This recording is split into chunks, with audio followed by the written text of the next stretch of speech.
Bom dia a todos, senhoras e senhores, amigos da imprensa, telespectadores, colegas deputados, colegas impositivos aqui desta casa.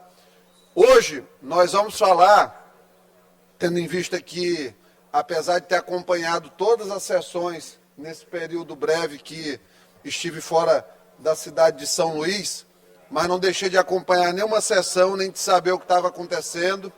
E, obviamente, nós tivemos muitas coisas a assinalar nesse período e a trazer.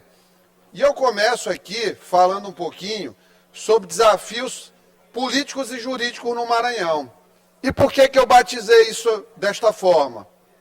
Porque tem sido uma verdadeira guerra o que tem acontecido aqui, deputada Ana, aqui na Assembleia Legislativa.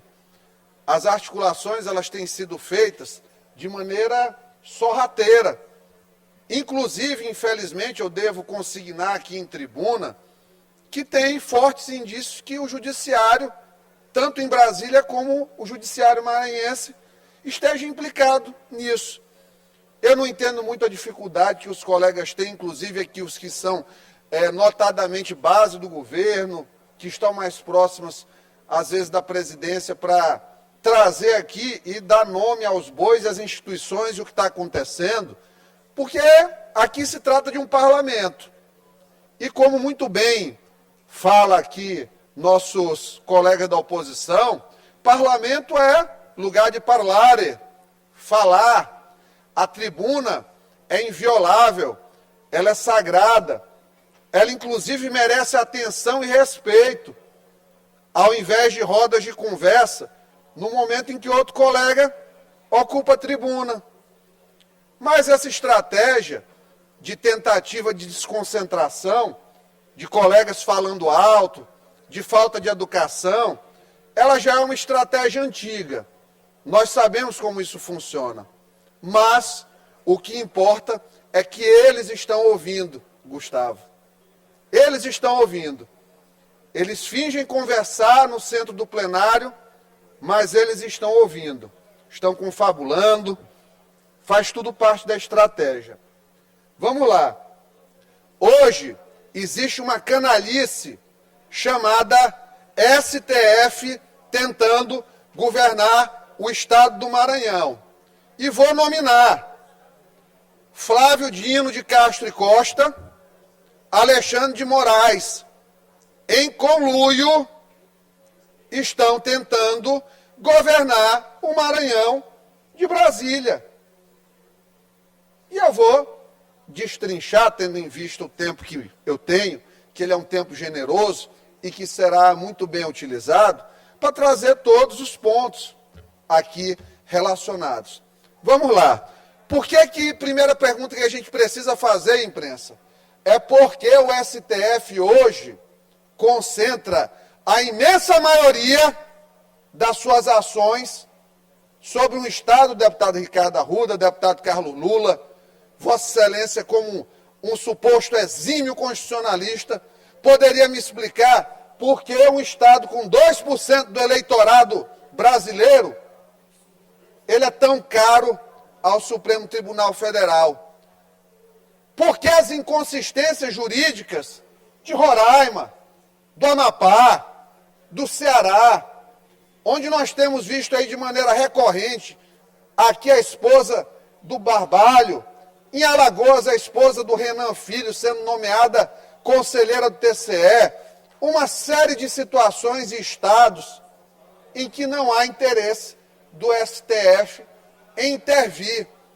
Ontem eu tomei o cuidado de estudar um pouquinho a respeito, deputado Rodrigo Lago, de emendas impositivas.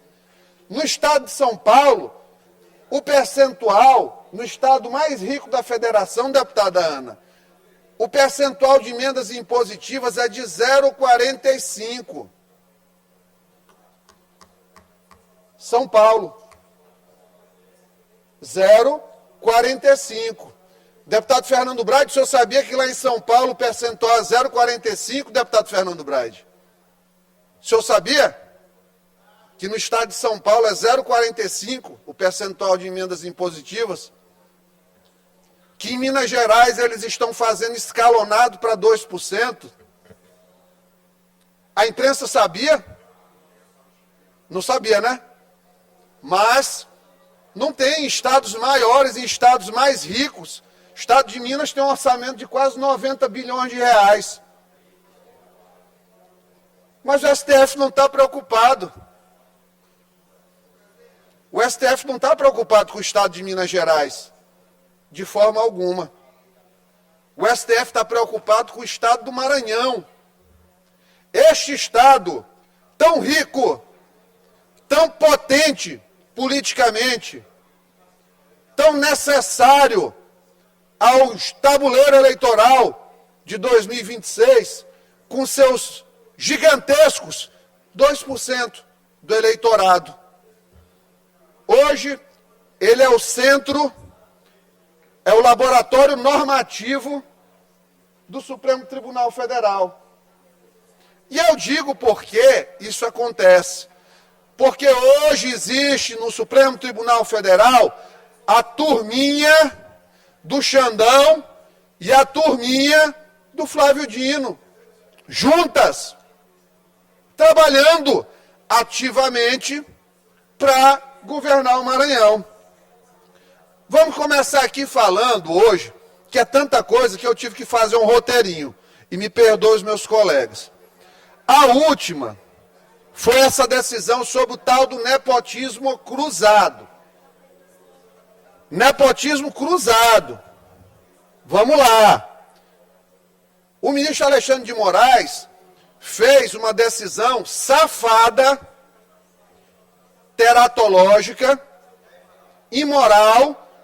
A decisão dele é imoral. Ela configura claro abuso de autoridade, inclusive, porque ele está extrapolando procedimentos, invadindo a competência estadual, ou seja, rompendo o princípio federativo, tentando governar o Estado e dizer quem pode ser nomeado e quem não pode ser nomeado no Maranhão. Eu queria entender, principalmente aqui, o Solidariedade, como é que vai ficar municípios como Vargem Grande, em que, por exemplo, o senhor Carlinhos Barros, ele tem 8 parentes como secretários e adjuntos e trabalhadores dentro da estrutura. Eu queria entender como ficou o município de Barreirinhas, que o senhor prefeito Amilcar tinha uma quantidade, está aqui, ó, a quantidade de parentes do senhor Amilcar, bem aqui. Fábio Gonçalves Rocha, irmão do Amilcar, chefe de gabinete. Ângela Maria Rocha Cerejo, irmã, nutricionista. Boni Catarine Rocha, sobrinha, assistente social, deputado Wellington. Karina Keise de Souza Fragoso, cunhada, secretária de saúde. Andressa Machado Rocha, sobrinha, nutricionista.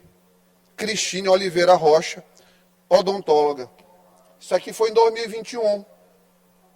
Apesar deles pensarem assim que a presidente Iracema me pede para falar esse tipo de coisa, ou o Carlos Brandão, ou o Marco Brandão, eu fico realmente com pena, porque eles sabem que isso não acontece comigo.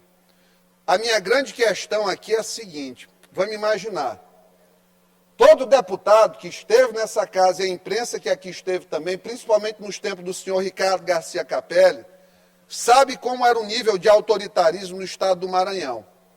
Vamos fechar nossos olhos, bem aqui, todo mundo, fazer uma reflexão coletiva, o que nós passamos aqui nessa casa em termos de reflexão.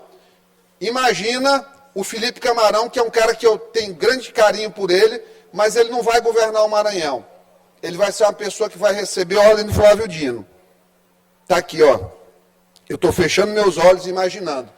O Felipe vai governar o Maranhão com a batuta do Flávio Dino. Quando o Flávio não estava aqui, ele já governava de maneira autoritária. Agora imagina o Flávio Dino governando o Maranhão, estando dentro do Supremo Tribunal Federal, que tudo pode, que tudo decide e que não há, à exceção das cortes internacionais, nenhum lugar para recorrer.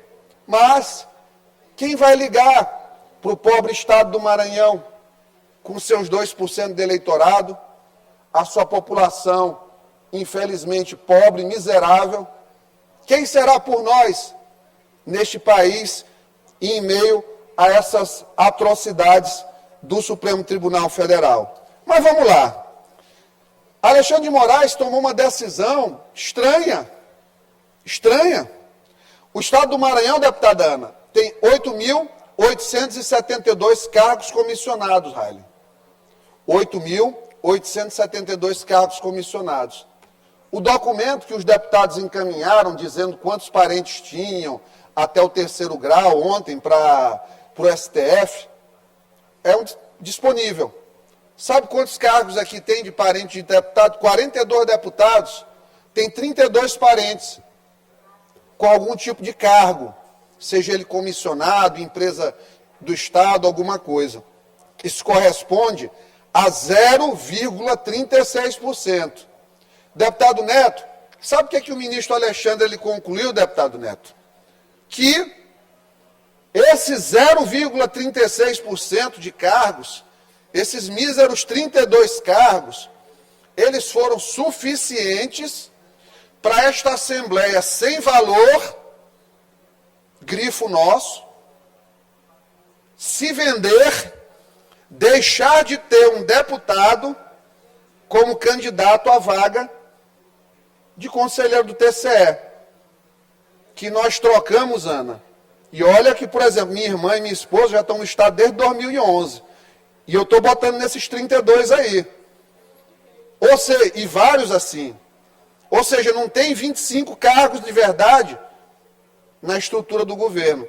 Esta Assembleia miúda teria se vendido por 25 cargos de 3 mil, 4 mil, 5 mil reais no governo do governador Carlos Brandão para os seus parentes. Essa é a conclusão crassa da decisão precária em sede de cognição sumária do ministro. Vamos lá. Alexandre de Moraes reinventou a súmula vinculante 13, o que é um perigo gigantesco. Vai desempregar secretariado no interior do estado do Maranhão e no Brasil todo a rodo. Não custa lembrar o exemplo de Codó. Codó tiraram o prefeito. Aí o vice assumiu, nomeou a mãe, secretária, a causa do prefeito ter saído do nepotismo. Ah, Maranhão. Então, olha, o Xandão, ele reinventou a súmula vinculante 13, reinterpretou o artigo 37, que fala sobre moralidade administrativa. E, como ele diz, em sede de cognição sumária, emite um juízo de valor definitivo. Ele simplesmente viu, não, tirar o Marco Brandão, que estava aqui há 1 ano e pouco, quase 2 anos, na Assembleia como diretor legislativo, justamente porque o governador não queria colocar ali como secretário para não estarem falando, e levar o Marco Brandão para exercer a mesma função no Estado de interlocução legislativa é imoral. Eu fico muito triste de ser, claro, um médico com doutorado, mas um advogado só com a graduação e, graças a Deus, inteligência, e precisar explicar para um ministro que eu tenho um livro dele ali no meu gabinete, que nas próximas sessões talvez até rasgue aqui na tribuna algumas páginas dele, tendo em vista que o próprio ministro está entrando em contradição com o que ele escreveu, então tem que rasgar. Preciso rasgar a obra dele aqui na tribuna. Então, o que acontece? Ele pega e diz, não, o Marcos Brandão ir para o governo é uma burla ao sistema. Está tentando aqui enfrentar a corte e dissimular, quando, na verdade, o governador está tentando ajustar a situação jurídica do Marcos Brandão, que, como Jorge Murat foi secretário de Planejamento, como Ricardo Murat foi secretário de saúde. Olha que não tinha qualificação acadêmica inicialmente para ser secretário de saúde, mas foi o melhor gestor da saúde que já existiu no estado do Maranhão. A qualidade do atendimento dos hospitais no período do Ricardo era outra qualidade. Aí colocaram a questão de que Marco Brandão era imoral como secretário de Assuntos Legislativos. O que é moralidade na administração pública? É quando o ato administrativo ele tem uma finalidade diversa do bem público, da consecução do bem público. Eu pergunto, o que aconteceu de diferente do que não acontecia da interlocução de Marco Brandão com os deputados, seja como diretor legislativo ou secretário de Assuntos Legislativos? Eu não consigo entender onde é que está a imoralidade disso, porque ele está exercendo a mesmíssima função do cargo técnico que ele tinha aqui para o cargo político que ele iria ocupar dentro do governo. Então não tem nenhum tipo de afronta à moralidade administrativa. Podem dizer que não gostam do irmão do governador como secretário. Eu tenho lá também minhas ressalvas a esse tipo de coisa, mas a Constituição é clara. No caput do 37, ele diz o quê? Que a administração pública vai se pautar por legalidade, impessoalidade, moralidade, publicidade e eficiência.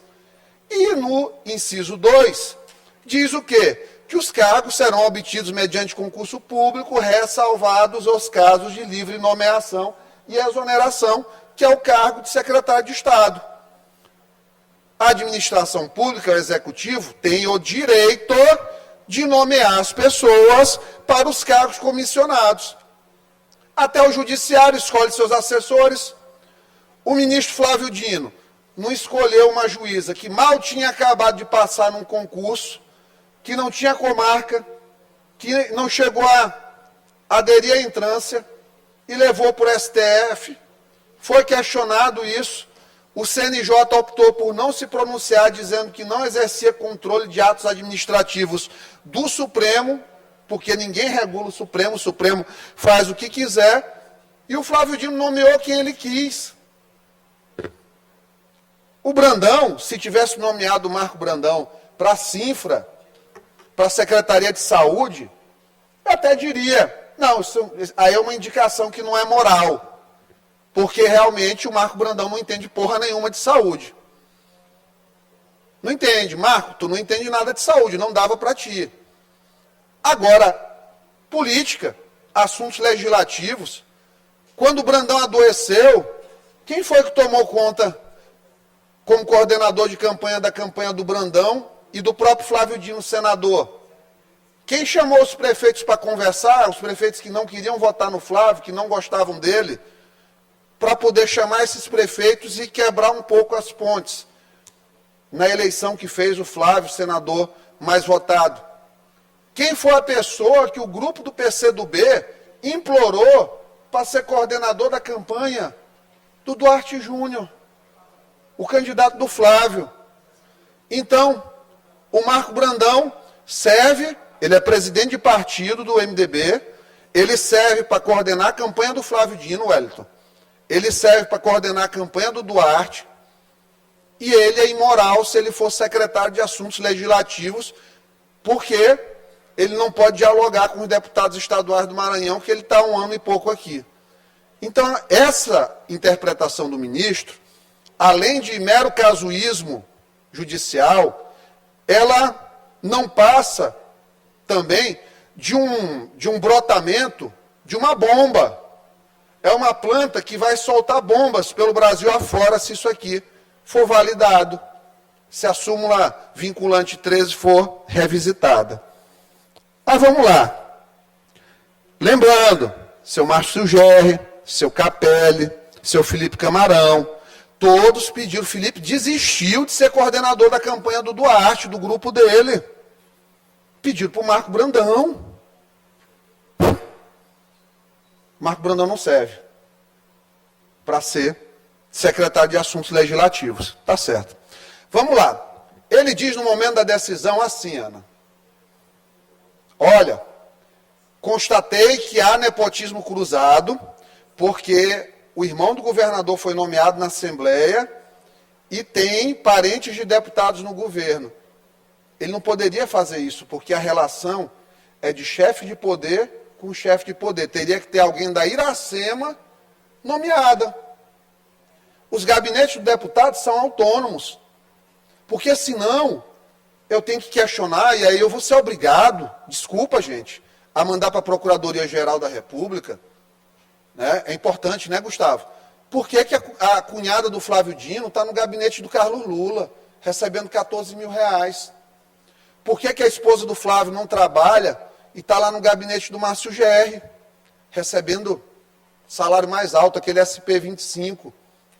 Eu vou ser forçado a fazer isso semana que vem, porque essa semana realmente meu jurídico está um pouquinho atarefado. Mas na semana que vem, na volta do recesso, vai ser importante o procurador Paulo Gonet se posicionar sobre isso. E não vou nem adentrar aqui nos casos de nepotismo para trás que tiveram nessa Assembleia, nepotismos cruzados, um monte de coisa. Se eu for voltar a 2008, eu vou lembrar aqui, né, familiares de deputados que tiveram que exonerar. O pai era secretário da Casa Civil do Jackson Lago e teve que exonerar 4 parentes que estavam aqui dentro da Assembleia Legislativa, porque pegou pressão no Ministério Público. Isso 2008, matéria do Imirante, está disponível na internet. Se ele tivesse aqui, eu falava, né, mas não está. Deixa ele, se ele se doer, ele volta aqui para falar comigo. Ele sabe quem é, e acho que todo mundo sabe quem é aqui, né? Vamos lá. Alexandre de Moraes, na decisão, ele diz assim, olha, existe nepotismo cruzado com Marco Brandão e os parentes de Najib, a esposa de Najib, pipipi, popopó, e mais alguns lá. Aí ele só exonerou os parentes do governador. Se é cruzado, ele tem que determinar a exoneração de todo mundo. Dona Agnes ainda está lá, no governo. Não é cruzado? Não foi isso que deu ensejo ao nepotismo cruzado? Então tem um erro injudicando tremendo aí. Não vou falar aqui e voltar. Márcio GR, quando saiu da secretaria, deixou a esposa. Aí, em junho de 2022, botou a mulher de Flávio Dino no gabinete dele. Flávio Dino com parente aí em todo canto. Carlos Lula com os parentes dele aqui, de Flávio Dino no gabinete. Felipe, que tem a esposa como a minha, está lá, mas ele é vice-governador, está no mesmo órgão, inclusive que a minha esposa trabalha. Está lá a esposa dele trabalhando. Normal, gosto muito dela, mas aqui a gente tem que trazer a realidade, né? Porque senão fica parecendo que são os santos contra os bandidos aqui do governo. Esse pessoal não é santo em nada, gente. Né? Então, vamos lá. Lembrar aqui, ó, Carlinhos Barros, o Eric Barros, secretário de Esporte, Juliana, secretária de Comunicação, Zé Filho, secretário de Obra de Carlinhos Barros. Sei como é que vai ficar a Vargem Grande, Ana, desse jeito aí. Aqui o pressionado, Aderson Lago, manda demitir parentes da Assembleia. Rapaz, já falei aqui sem querer quem era. Lista de parentes nomeados pela Milka, já falei também. Né? E avanço aqui, porque tem uma coisa muito interessante ainda a ser falada neste compêndio. E meu tempo começa a se exaurir daqui a pouquinho. Estou entrando aí no final, mas se precisar eu vou para o expediente final, porque é importante aqui a sociedade ser informada do que está acontecendo. Está faltando uma paginazinha aqui, deixa eu só buscar aqui, porque a minha assessoria esqueceu de imprimir, mas eu vou falar, porque está aqui ao alcance da mão, muito fácil. Olha, vamos lá. BMB, TCE, pronto, achei. Olha, o que é o núcleo elementar, Gustavo, do nepotismo?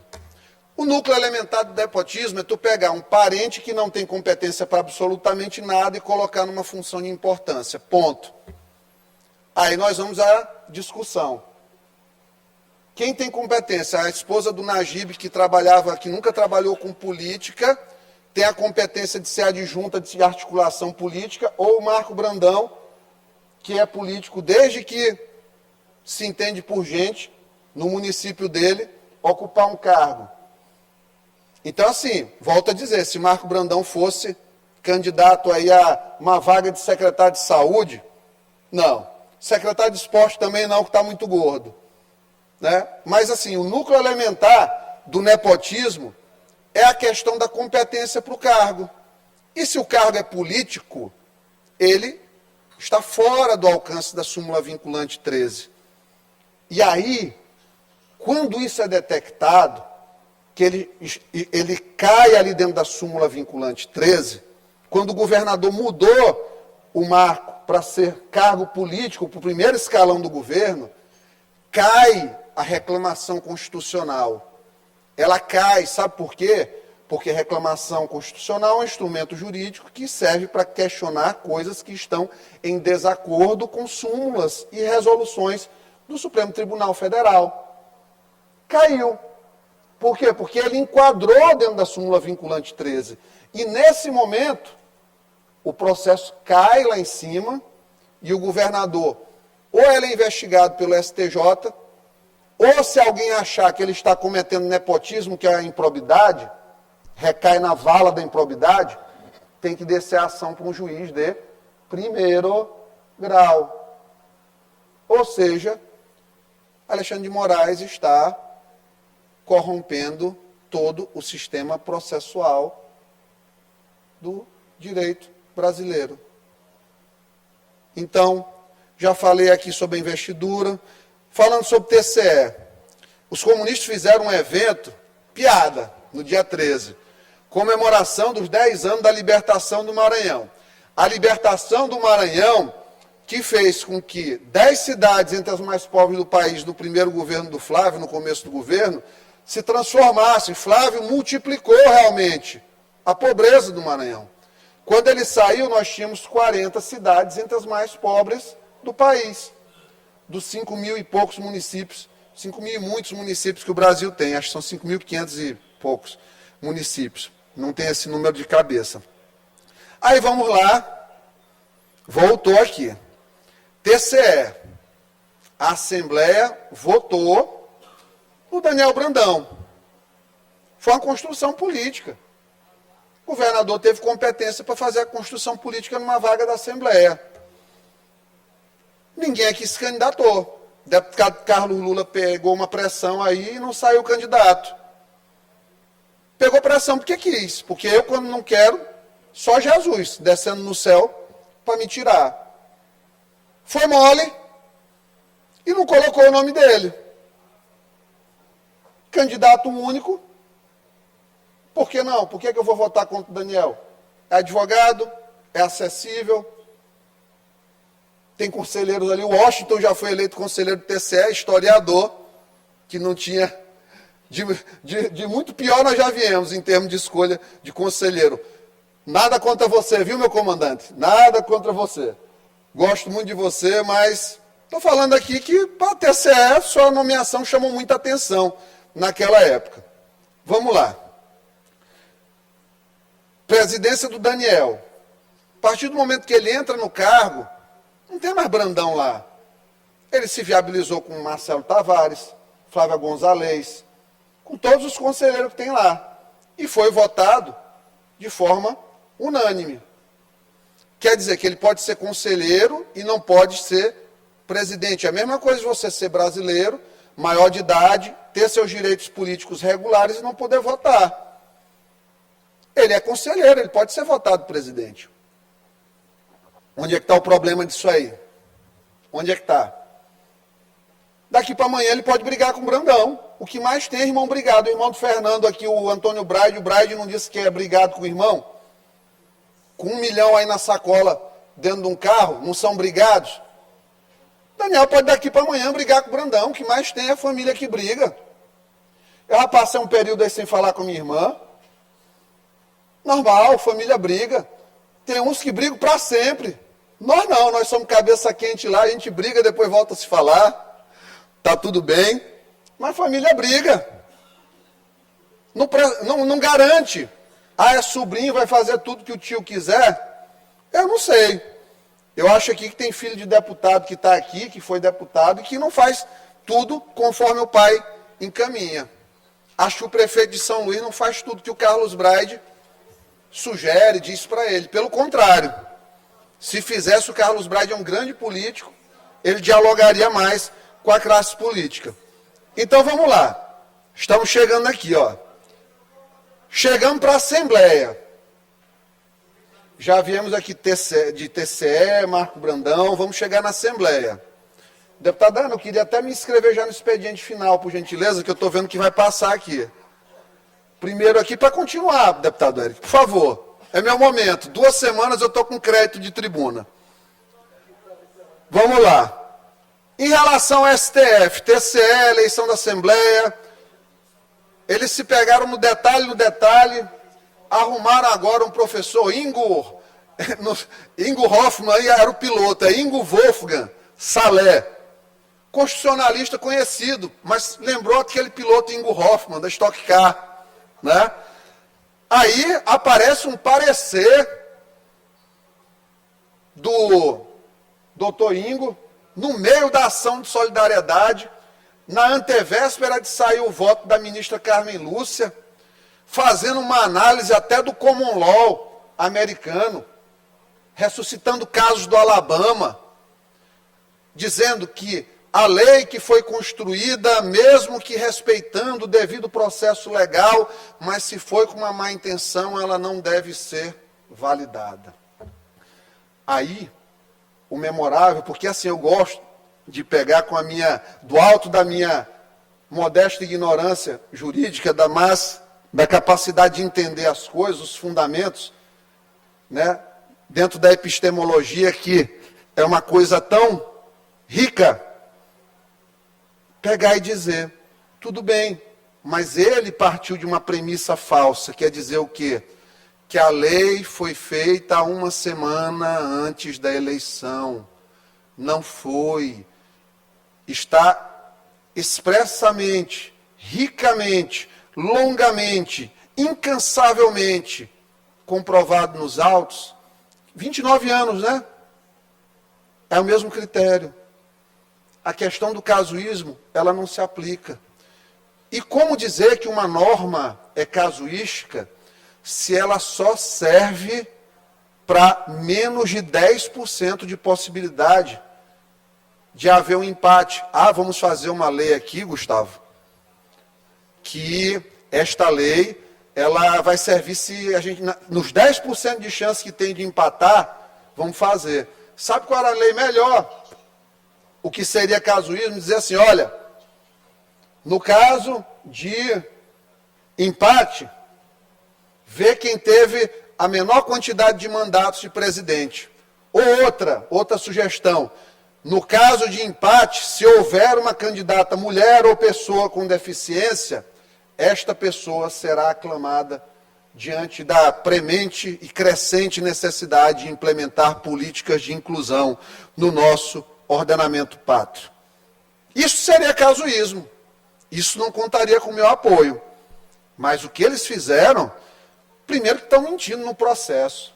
E um professor que me elabora um parecer de 53 páginas, que parte de uma premissa falsa, para mim é um irresponsável. Irresponsável, doutor Ingo. O senhor é irresponsável. E o pior é ele ver aqui, em São Luís, no mestrado da UNDB, participando o senhor, o querido desembargador e competentíssimo Ney Belo, mas a gente sabe que é muito próximo ao Flávio Dino, e a doutora Amanda Tomé Travincas, que obviamente deve ser uma jurista altamente promissora, mas que tem suas afinidades com o ministro Flávio Dino. E afinidades eu estou falando do ponto de vista profissional, que fique claro, até para depois não ser malversado o que eu estou falando aqui na tribuna. Mas trabalha com o Flávio Dino. Ele tirou de ir para o interior, de ficar terça, quarta, quinta no interior, de pegar a estrada para morar em Brasília, gente. Na sede do poder principal do judiciário. Se eu não fosse grato a uma pessoa dessa, que tipo de pessoa eu seria? Então, A doutora Amanda, ela tem mesmo a obrigação de ajudar, de fazer as conexões necessárias. Então vocês estão vendo aí, imprensa, como as coincidências, elas vão aumentando. Alexandre de Moraes aqui curtindo na festa com Flávio Dino, enquanto Flávio Dino... Aí já posso passar para o expediente final, já gostaria de fazer uso do tempo. Pode sim, deputado. Obrigado. Então, a doutora vem... 10 minutos, deputado. Perfeito. Não tem nenhum tempo depois, não tem um pós-final não, né? Então o que acontece? A doutora, obviamente ela vai fazer todo o possível para fortalecer as intenções do ministro Flávio Dino, que eu reconheço, é uma pessoa muito persuasiva, Eduardo Andrade. Ele tem utilizado a política do Big Stick judiciário. Para quem não está lembrado, isso aí foi o que Theodore Roosevelt fez nos Estados Unidos de 1901 a 1909, em que o que era? Era a expansão americana e do controle americano na América Latina, de maneira suave, mas resguardando, sempre dizendo, olha, eu tenho um porrete aqui, o porrete está aqui guardado, se não for do meu jeito na paz, vai ser no cacete. Isso que Roosevelt falou. E é o que Flávio Dino faz. O que ele hoje faz? Ele vai, ele tem amizade com o Otelino, amigo querido, não tira foto, vai no casamento, mas fica se escondendo de bater foto para não dizer que tem amizade, mas estava lá no casamento, foi flagrado no casamento. Flávio, o processo 1 está com Alexandre de Moraes, trouxe para cá. Carmen Lúcia não veio. Caiu o processo da Assembleia lá. O que Flávio Dino faz? Coloca o grande porrete aqui no Instagram. Nem disfarça. Faz uma foto com Carmen Lúcia no feed. Para quê? Para ameaçar. Aí o que eles começam? A estratégia de fofoca. Falsas informações. Olha, planta dentro da imprensa que está lá, o parecer está feito. Que vão ser 8 votos contra 3, que vai votar contra só o Nunes Marques, talvez o Fux e o André Mendonça, que os outros vão acompanhar a tese mirabolante que o Flávio Dino vai pedir para Carmen Lúcia. E óbvio, ele como uma pessoa altamente persuasiva, ele começa a seduzir a própria ministra. Seduzir não no sentido sexual, volto a esclarecer, para depois não ficar nenhum ponto aí sem a devida clareza. Ele seduz do ponto de vista do charme, da servidão, da pseudo-servidão, de dizer ali que está para o que ela precisar, para se mostrar sempre alegre, vívido, para disfarçar as suas reais intenções. Eu, como médico, eu preciso manter o segredo médico desse diagnóstico do Flávio Dino. Não vou subir aqui à tribuna para dizer, mas acho que todo mundo aqui sabe o diagnóstico psiquiátrico desse tipo de pessoa. Eles têm ali um misto de dom juanismo, né? Isso aí foi muito bem elucidado num livro Puer Aeternus, de Maria Elise von Fran, que ela faz uma análise psicológica desse perfil, que mistura narcisismo com egocentrismo, e que no final constrói uma figura que começa com P, dentro da psiquiatria. Muito perigosa, diga-se de passagem também. Vamos chegar agora aqui, pronto. Emendas impositivas. Olha, qual deputado que vai ser contra emenda impositiva? Nenhum, e aqui foi o primeiro que trouxe. Otelino era contra, Rodrigo Lago me chamava de impositivo quando eu ia no Palácio, dizia que não dava, que ia perder o controle da Assembleia, essas eram as frases, que se desse aquele impositivo, olá Glaucione, se desse esse impositivo, os deputados iam ter o impositivo, iam querer mais, e não tinha dinheiro que o governo fizesse que desse para resolver problema de deputado. Essas as palavras eu escutava de Rodrigo naquela época. Vamos lá. Entraram com mandado de segurança no TJ. Enquadraram o mandado de segurança com um pedido incidental de inconstitucionalidade. Isso é permitido em um caso, quando a tal causa de pedir é um dispositivo legal que é ilegal, que é uma manifesta ilegalidade. Ok.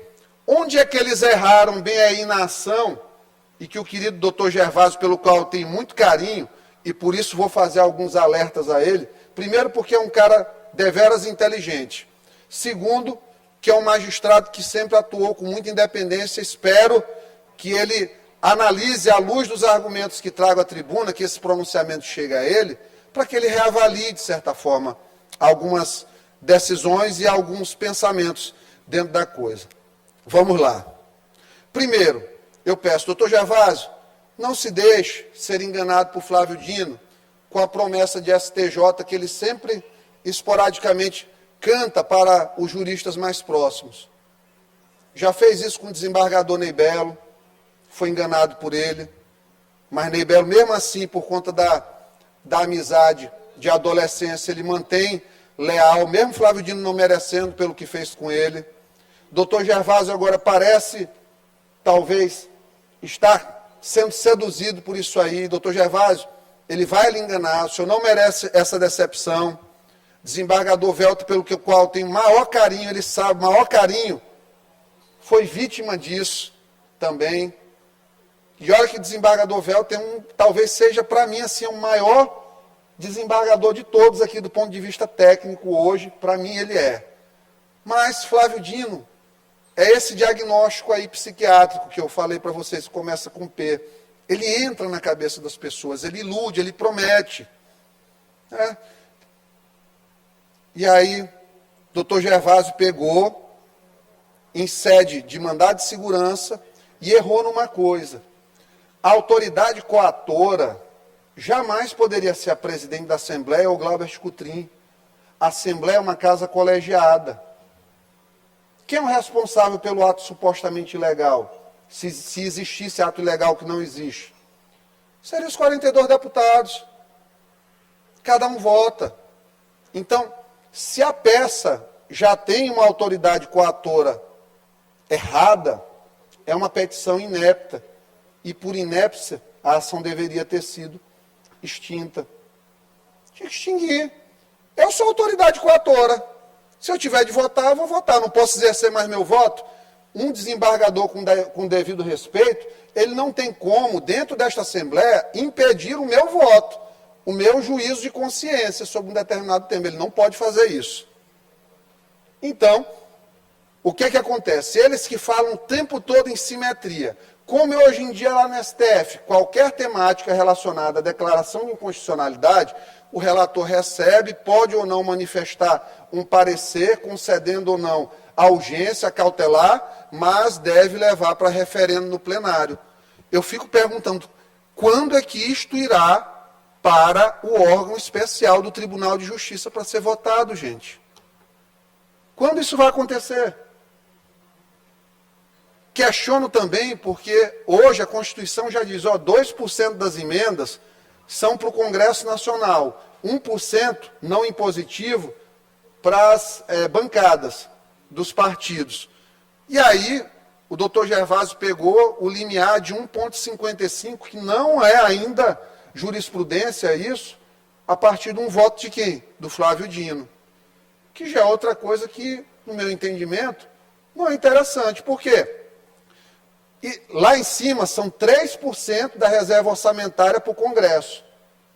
1,55 para a Câmara, 0,45 para o Senado e 1% para a bancada, que ela se cotiza.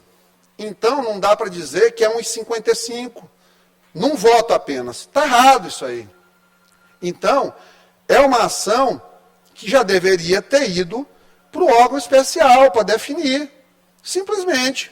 Até porque vai o Tribunal de Justiça ficar segurando a votação do orçamento da Assembleia. Até quando aqui?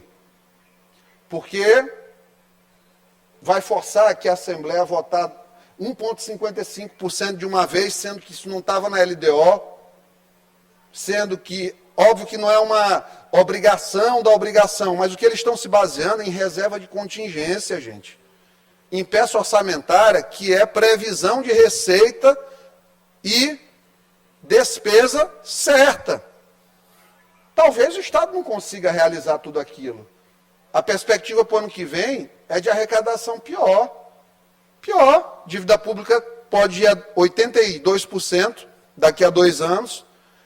Esse esforço fiscal que o governo fez para economizar 50 bilhões de reais, 50, 70, com esse 1% que o juro do Banco Central aumentaram, cada 1% que o Banco Central aumenta os juros, aumenta 50 bilhões da dívida pública. Então já acabou, não serviu para nada. Então assim, o Flávio Dino, ele mostrou a foto com a Carmen Lúcia, que está com a ação da Assembleia. Ele fez na mesma semana, ele fez questão de colocar uma foto maldosa, o doutor Gervásio foi vítima disso aí, foto ao lado do doutor Gervásio, e assim, momentos do doutor Gervásio apertando a mão dele, isso está no Instagram do Flávio Dino, eu ia até botar aqui, mas deu um problema técnico, sorrindo efusivamente, os olhos do doutor Gervásio brilhando aqui, gente. Aqui o Flávio Dino no centro, com o doutor Jamil Gedeon de um lado, e o desembargador Gervásio olhando assim, feliz, para mostrar o quê? Cumplicidade, é o big stick do little stick, do Flávio Dino. Então ele está aqui, mostrando as amizades dele, quem são as pessoas que ele tem interlocução, e, infelizmente, essas coisas têm trazido problemas para a Assembleia Legislativa, que, se não votar esse orçamento, nós vamos ficar, nós e o TJ, com seus 2,1 bilhões de reais, em 12º ano que vem. Até.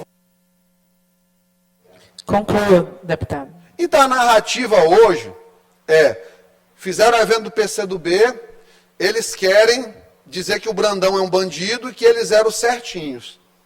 É só ir na Secretaria de Educação e ver as escolas que eram dignas de pena, o Liceu, como foi deixado, Barjonas, um monte de escola, até reformaram algumas. Isso é muito bom. Teve um esforço do Felipe Camarão para isso. Mas a parte organizacional, de ensino, meu Deus, está aí esse IDEB medíocre do período do Flávio Dino, esse crescimento. Então, olha assim, Brandão, não caia nessa lorota deles querendo fazer comissão de pacificação, eles querem lhe arrebentar, governador.